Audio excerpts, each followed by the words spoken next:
Technical vibes.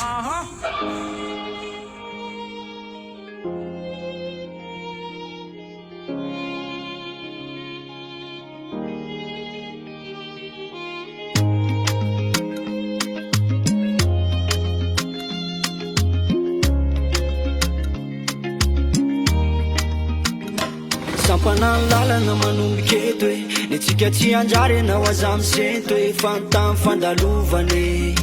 tsisy ratso mifanaovane eny atratran'iny anao inoko fefa sambatra fony teo anilako miafokafo nara-miaraky eny zay angamba ho any latro ka tsara tsodrano de zay velona teraka raha mitady ana de mbola eto sampetraka miandry eto e tsy miareto ka niakatra le soratra e de ho tapitra tsy tointsony ianao iny nefa tsy foko voatery ho adinoko e tsy arahako alahelo satria faly anao ny tanjoko raha matsiaro ana le saritsika fampanjina jereny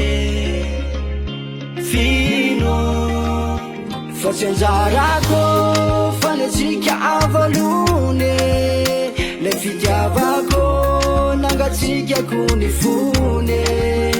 fa tsy anjarako fa le tsika avalone le fitiavako nangatsikako ny fone zay vitatsika roa angamba tsy asikonenina na sarometsika efa elana verina fa tsy ane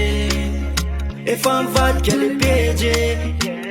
fa nisosasosa torano tsy tinna nambany fitiavany za tolotinna fa tsy ahoako zane fa ny lalana malalake ka tsara tsodrano de zay velona teraka raha mitady ana de mbola eto sampetraka miandry eto e tsy miareto ka niakatra le soratra e de ho tapitra tsy tointsony ianao iny nefa tsy foko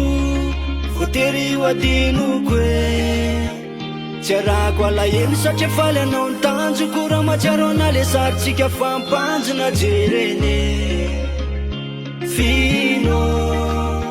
fa tsy anjarako fa le tsika avalone le fitiavako nangatsikako ny fone fa tsy anjarako fa le tsika avalone le fitiavako nangatsikako ny fone niakatra le soratra de ho tapitra tsy tointsony ianao iny nefa tsy